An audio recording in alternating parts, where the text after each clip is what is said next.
мешіті немесе үйі көтеріліп жатқан кезде болған оқиға. Осы кезде кезек Хузейфа радиаллаху анхуға келеді. Пайғамбарымыз саллаллаху алейхи вассалам сұрап жатыр: Хузейфа, сен ансарлықсың ба әлде мұхаджирліксің ба дейді. Бір қарасаңыз Мәдинада туған, өскен, бір қарасаңыз Меккеде өмір сүріп жатыр қазір. Меккеліктермен бірге хижрет жасап келіп тұр. Яғни пайғамбарымыз саллаллаху алейхи вассалам Хузейфа радиаллаху анхудың алдына екі үлкен шарапат қойды дейді. Біріншісі мұхаджир болу шарапаты, яғни хижра шарапаты. Бұл үлкен нәрсе яғни. Өзің таңда деп тұрмыз онда сөз. Таңда деп тұр. Мұхаджир болу дегенді қалай түсінесіз? Мұхаджир болу деген сөз маратибу сахаба бар. Сахабалардың мәртебелері бар. Мәртебелердің ішінде бүкіл малын, мүлкін, дүниясын, бүкіл нәрсесін пайғамбар үшін, Алла үшін және оның дін үшін тәрк етіп, пайғамбардың шапанын етегіне ұстап пайғамбармен бірге көшкендер, яғни ансарлықтардан бір саты жоғарыда тұрады. 16-17 жастағы бозбала былай дейді ғой: я Расулалла, мені ансарлықтардан сана дейді. Лайықты кім бар? Аммар бин Ясир дейді. Ясир? Бүгіннен бастап сендер екеуің не істейсіңдер? Бүгіннен бастап бауырсыңдар дейді екеуің. Осылайша Хузейфа не дейді? Меккеден келген мұхаджир бауыры Аммар бин Ясирдің қолынан ұстайды.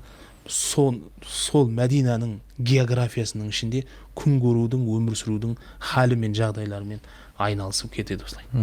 Қайтып келе жатқанда жолда пайғамбарымыз саллаллаху алейхи вассаламға Джабраил алейхиссалам келеді. Қайтып келе жатқанда? Пайғамбарымыз саллаллаху түйенің үстінде, түйенің алдыңғы шылбырын Хузейфа радиаллаху анху ұстап келе жатыр. Түйені артынан Аммар бин Ясир айдап келе жатыр. Өйткені бұлар бір-біріне бауырлар, бір-бірінен ажырамайды, білесің. Осылай пайғамбарымыз саллаллаху алейхи айналасында бұлар келе жатыр еді. Пайғамбарымызға Джабраил алейхиссалам келді да бір хабар жеткізді. Хабар мынандай: Мәдинада мұнафықтар сені абайсыздан өлтіруге бір тұзақ құрып жатыр. Бір план жасап жатыр. Сол жайында хабар берді. Бірақ пайғамбарымыз саллаллаху алейхи дереу бұны айтқан жоқ оларға. Мәдинаға жақындаған кезде Мәдинаның тар қақпасынан кіруге келе жатыр негізі. Мәдинада қақпалар бар, мына қоршаудың ішіне кіретін. Соның салтанатты ресми қақпасы бар, үлкен қақпа. Басты қақпа. Ол бірақ ана жағында. Пайғамбарымыз саллаллаху алейхи жақындап келді да, әскердің басым көпшілігін 70-80% не істеді? Ана үлкен қақпадан кіруге жіберіп жүрді. Ұзақ болса да сояқтан барыңдар деді. 20%-дай сахабаны ғана қалдырды, ештеңе айтып жатқан жоқ бірақ. Ештеңе айтып жатқан жоқ. Сосын не істеді? Өздері сол тар қақпадан кіруге бастады. Кірейін деп келе жатқан кезде беттерін жапқан бірнеше адам шықты сол жерден. Сол кезде пайғамбарымыз саллаллаху алейхи вассалам Аммар бин Ясирге айтты: бар, не адамдар, көрші аналарды деді. Ойында ештеңе жоқ, жүгіріп келді, кімсіңдер, біраз сөйлесіп тұрды. Сол әлгі адамдар мен Аммар бин Ясир сөйлесіп тұрғанда пайғамбарымыз саллаллаху алейхи вассалам шекеріп кетті. Мұнафықтардың да құрған тұзақтары жүзеге аспай қалды. Пайғамбарымыз саллаллаху алейхи вассалам Аммар бин Ясирден сұрап отыр: таныдың ба дейді, кімдер екен? Жоқ, я Расул, танымадым, беттері жабық дейді. Хузейфа радиаллаху анху: сен таныдың ба дейді. Хузейфа басқа адам, яғни Аммар бин Ясир сияқты емес ол. Айтып жатыр: я Расулалла, беттері жабық болды, танымадым, бірақ керек болса түйелерді көрдім дейді. Түйелер, кімнің түйелері екенін анықтап, кімдер екенін тауып бере аламын, яғни. Түйелерді көрдім. Пайғамбарымыз саллаллаху алейхи вассалам түсінді. Одан кейін Хузейфаға тура осы жерде не мақсатта келгенін, олар кім екенін, аты, жөнін, фамилиясын барлығын жеке-жеке айтты. Тек Хузейфа радиаллаху анху. Хузейфаға айтты тек. Одан кейін былай деді: бұны ешқашан ешкімге айтушы ма дейді. Осылайша мұнафықтардың тізімі Хузейфа радиаллаху анху мен пайғамбарымыз саллаллаху алейхи вассаламның арасында сыр күйінде қалды. Оны ешкімге айтпа десе, не үшін айтып отыр сонда ұстаз? Осындай ой келеді. Болса да ешкім білмеу керек болса, Хузейфаға неге айтты? Бұл тек қана Хузейфаға махсус, тек Хузейфаға қатысты бір нәрсе ма? Әлде бұда басқа бір мән мағына бар ма, яғни? Десе тарихшылар бірнеше мәселелер келтіреді. Біріншісі Біріншісі былай дейді. Пайғамбарымыз саллаллаху алейхи салам бұл тізімді Хузейфаға бергендегі негізгі мақсаты, пайғамбар да адам баласы. Ол да сырласуға мұқтаж. Біз өмірде солаймыз. Я біреуге барып сырымызды ашамыз, я біреудің сырын тыңдаймыз, яғни екеуін біреуі. Бұл адам өмір содан тұрады, яғни. Пайғамбарымыз саллаллаху алейхи саламда кәдімгідей инсания дейді ғой, кәдімгі бәшар. Адамдықпен не істеді? Біреудің сырын сақтады, біреуге де сырын айтты, яғни. Бұның коды бұл дейді біріншісі. Екіншісі қызық. Екіншісі бәрімізге қызық. Сахабаларды әрдайым мұнафықтыққа қарсы ояушты ұстау үшін бұны Хузейфаға сыр берді. Яғни бастысы сахабалардың бәрі білет, мұнафықтардың тізімі Хузейфада бар, бірақ сол білет, басқа ешкім білмейді. Түсінді ме? Бәріміз білеміз, мынау сырды білет. Бәріміз қайта қарай береміз. Ол ештеңе демейді. Ештеңе демейді. Хасан әл-Басри бәріміздің ұйқымызды, берекетімізді қашырып жүретін бір сөз айтады. Егер бір адам өзінің мұнафық екендігінен қорықпаса, онда ол оригинал мұнафық дейді. Хазіретті Омар келіп, өзінің халифалық түсін Амир-үл-Муъминин Хузейфаға айтады, әкел тізімді маған. Хузейфа айтады, бұл бұйрық ба? Әлде сұрап атсың ба? Айтады, саған қалай бұйырам? Сұрап атырым сенен. Аламайсың дейді. Кетіп қалады, ашуланды. Араға біраз уақыт салып қайтып келіп айтады, ішінде мен жоқпын ба дейді. Омар радиаллаху анху ма? Амир-үл-Муъминин. Ішінде мен жоқпын ба дейді. Жоқ, сен жоқсың дейді. Кетіп қалады. Біраз уақыттан қайтып келеді, айтады, фитналар жайында хабарлар берілді ғой саған. Фитналар жайында. Сол фитналар жайында айтшы маған дейді.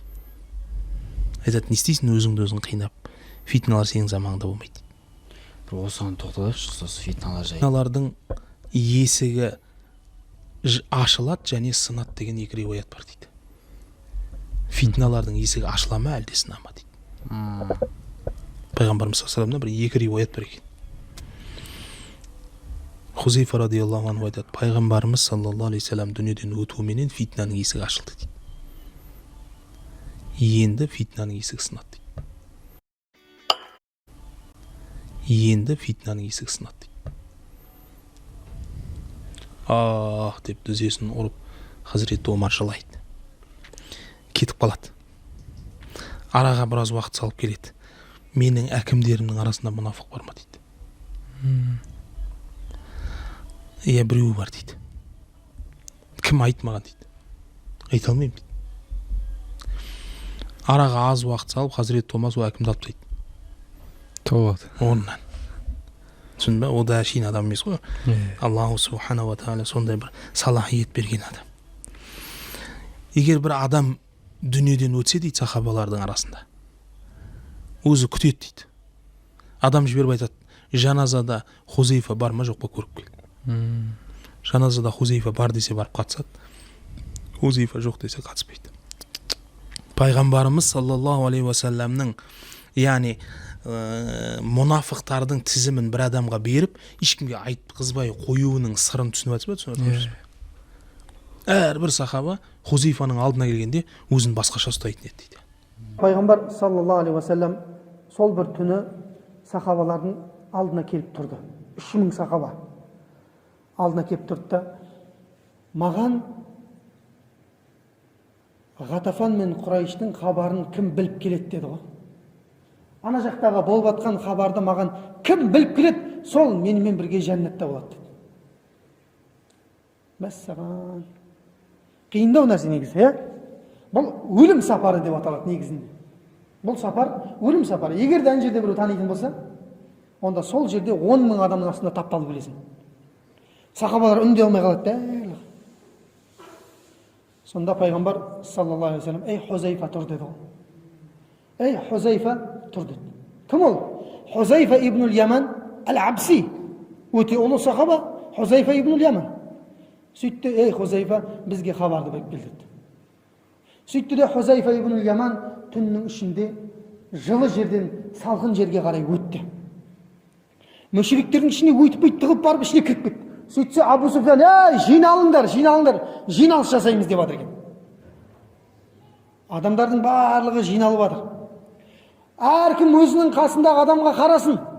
Сырттан келіп тұрған тыңшылар жоқ па, біліп алсын дейді. Хузайфа ибн Яман не дейді? Бірден мен сұрадым дейді ғой бірінші. Қасымдағы серігім менен сұраудан бұрын сен кімсің? Сен кімсің? Мен бұны көрмедім ғой деп айттым дейді Хузайфа.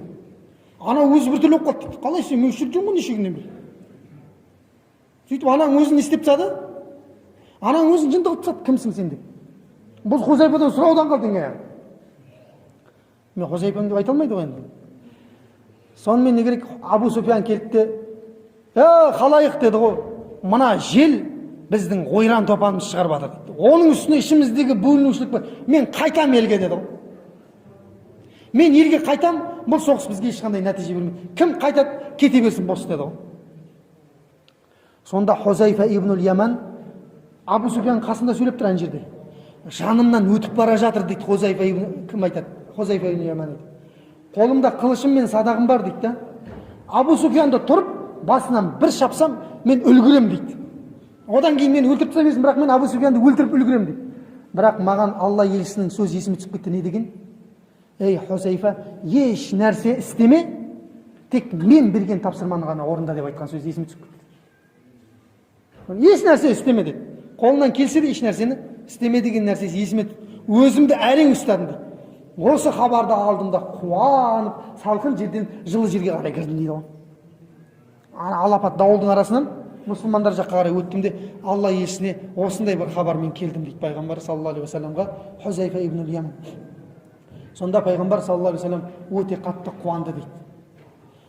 Өте қатты қуанды да айтты дейді, бұлар бізге бұл уақытқа дейін шабуыл жасаған болса, ендігі кезек біздікі деп айтты дейді.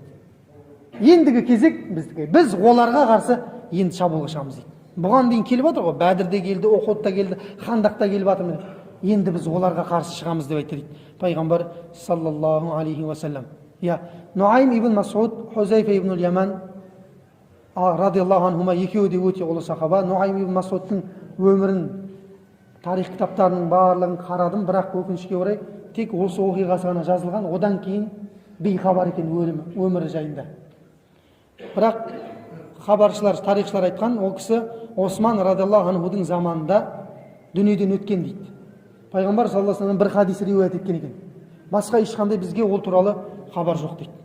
Нуайм ибн Масуд жаңағы аналардың барлығының арасын бітшін шығарған кісі. Хузайфа ибн Яман ол пайғамбар саллаллаху алейхи вассаламның сыр сандығы, бүкіл мұнафықтарды аты жөнімен білетін, кімнің мұнафық екенін білетін сондай бір ұлы сахаба. Өзінің табиғаты бөлек, басқалардан ерекше кісі болған, сондай аманатқа мықты болған. Пайғамбар саллаллаху алейхи вассаламмен тек Бәдірге ғана қатыса алмаған, одан кейінгі жорықтың барлығына қатысқан Хузайфа ибн Яман. Бәдірге қатыспаған себебі, қатысайын деп тұрған жерінен Құрайыштың мүшриктері ұстап алып, бұдан ант серт алады, ішкізеді, қатыспаймын. Сонымен қатыса алмай қалады. Пайғамбар саллаллаху алейхи вассалам Алланың елшісі, мен оларға серт беріп қойдым, қатыспаймын деп дейді, өлтіріп тастайтын болғасын. Болды, сертіңді орында қатыспа дейді пайғамбар саллаллаху алейхи Бәдірге. Бірақ Ухудқа қатысады. Ухудта мұсылмандар бір-бірінің арасын жаңағы андай болып жатқан кезінде, түсінісе алмай жатқан кезде, Хузайфа ибн Яманның әкесі Яманды өлтіріп алады сахабалар. Танымай Яманды өлтіріп алады. Сөйтіп 100 тие береді, адамның құнын, ақысын береді. Сонда Хузайфа ибн Яман айтады, әкемді өлтірген кісілердің барлығын кештім дейді. Ана берілген дия бар ғой, дия, адам құны, сол дияны, 100 тиені мұқтаж адамдарға садақа қылып жіберіңдер дейді. Енді Алла сені кешірсін, мен сендерді кешірдім дейді. Сондай кісі болған Хузайфа ибн Яман. Пайғамбар саллаллаху алейхи уассаламнан өзі айтқан сөзі бар. Менен артық сахабалардың ішінде қияметке дейінгі болатын тізбекті менен артық білетін кісі жоқ дейді. Қияметке дейінгі болатын оқиғалар бар ғой.